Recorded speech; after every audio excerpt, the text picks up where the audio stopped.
So, one of the bizarre things that you might have known, well, bizarre to me, shall we say, I'm from the UK, and I don't understand a lot of Southerners going after this, idolising the Confederacy. It would be like if I were to, I don't know, idolise the House of York, because they were the losers in the War of the Roses, or idolising, the Royalists, as they lost, the Civil War, the English Civil War. It just doesn't, to me, make sense. But when you look at it, you start to sort of see and understand why this sort of takes place. Now, America, as itself, basically hasn't existed long as a country. I mean, you're looking at the best part of maybe, what, 200 to 300 years, something like that, I think. So it really hasn't been around that long. So the idea of a Southern identity comes from, again, the place before a civil war happened. And it was a society, it was a very agrarian society, where it was entirely based on farming and agriculture. So the other big part of that was slavery. Let's not kid ourselves. The Civil War was about slavery. Doesn't matter if you want to try, cut it out any way, each way you want it, was about slavery, full stop. And slavery was a part of the way of life in the South. This is another thing that I find quite, weird when you look at it. I mean, you look at a lot of the people go, oh, but you've got to look at, the writings of my grandfather, or the writings of, the Confederate soldiers who were writing about, they just wanted to protect their home and way of life. Yeah, that way of life included slavery. There's no two ways you can really cut it.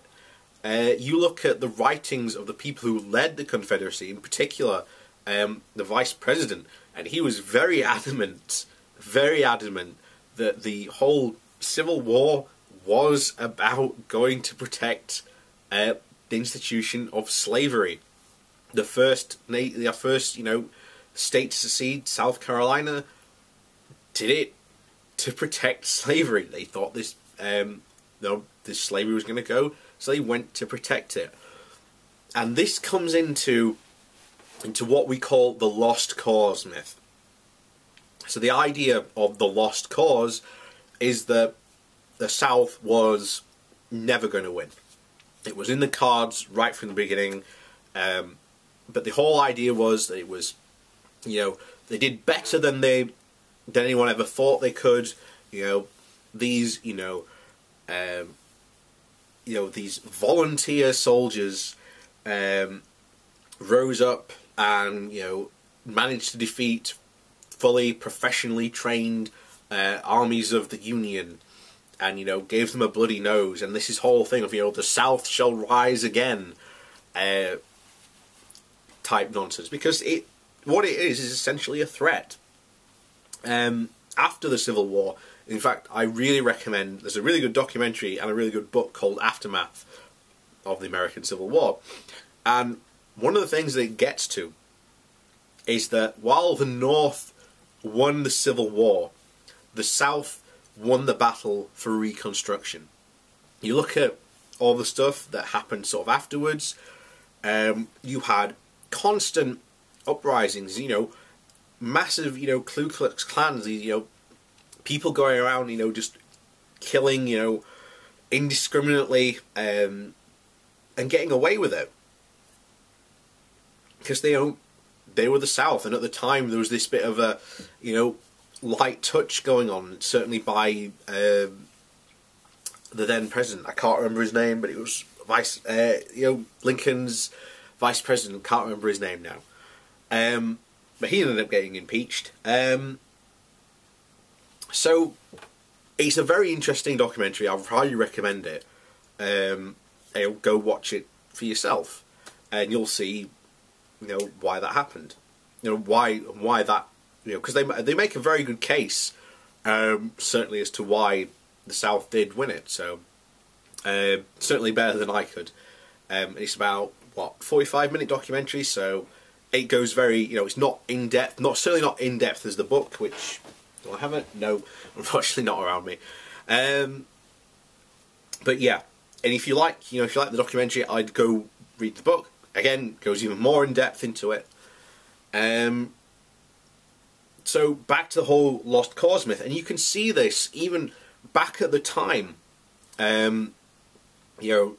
Just after the Civil War, the whole idea of how it took root, with particularly how the North ended the Civil War with Sherman's, march to the sea, making Georgia howl, as he famously quoted.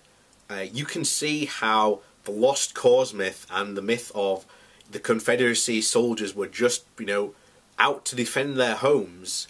You then start to see how this myth sort of manages to essentially take root.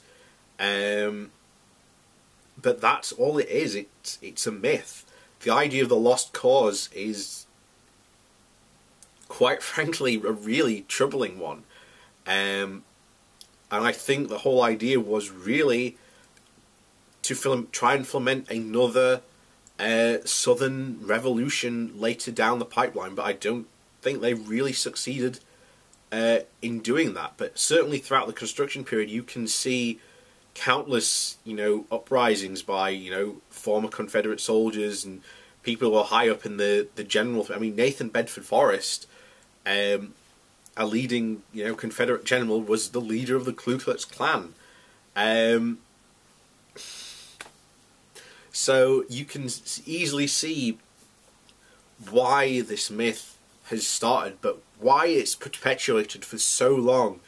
I think that comes to, really, when you look at sort of the South itself, and when you look at a map of America, sort of how, sort of the wealth of states, and not surprisingly, all the poorest American states are in the South. And, there's a time and thinking of, back when, before the Civil War, the South was, easily the richest part of, the US. Why? Because it was of slavery. And I think people have grabbed on to this idea of, Southern identity, and that the Confederacy is somehow something to be proud of and, celebrate. It really isn't, guys, but, whatever. I'm sure I'll have someone come along and say exactly, and spouting, the lost cause thing of, my grandfather, great-grandfather, whatever, fought in the American Civil War, and, his letter says he fought to defend his home, not slavery. That they were, that's technically, the way of life argument. You see a lot of, the Confederate, letters home defending our way of life. That was slavery for them. So anyway, that's the bell. So, thank you very much. We'll see you next time.